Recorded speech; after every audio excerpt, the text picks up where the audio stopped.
Hello friends, welcome to Edgemont Sermon Extra. I'm Pastor Henry. I'm joined with my dogs in the backyard today.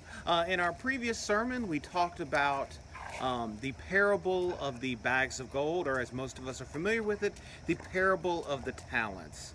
I love this parable, and there's so much fun stuff in it, but I love to think about this parable and use it as an example of the effect that the biblical narrative has had on language.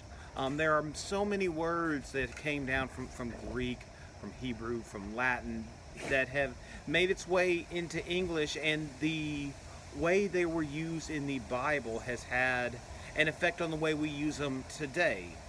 So we take that word talent from the Greek talenton, or from the Latin talentum, if you're talking about plural. That was just a unit of measure, a unit of weight measure. And so often what it was used for was a measure of money. So for instance, we see that in that story, each one was given talent, 5 talents, 2 talents, 1 talent, and it was money.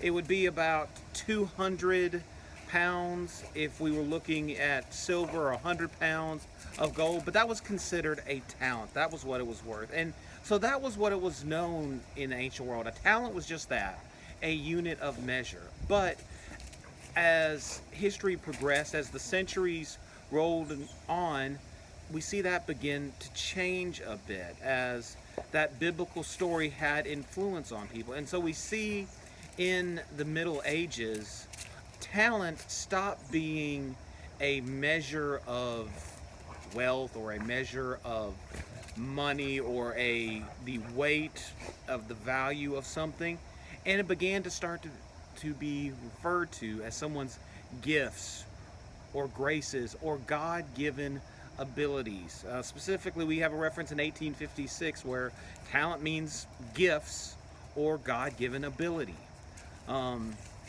That to me is so cool, that how the story has been used and interpreted over the years changed the way talent is used. And now we say, oh, he's such a talented person. We don't mean that person weighs so much. We don't mean that that person is worth this much silver or gold, although that could be a thing. What we mean is that person has a lot of gifts and graces. I think that's really cool. That's just a little bit of a nerd out for you this morning. So pay attention to that.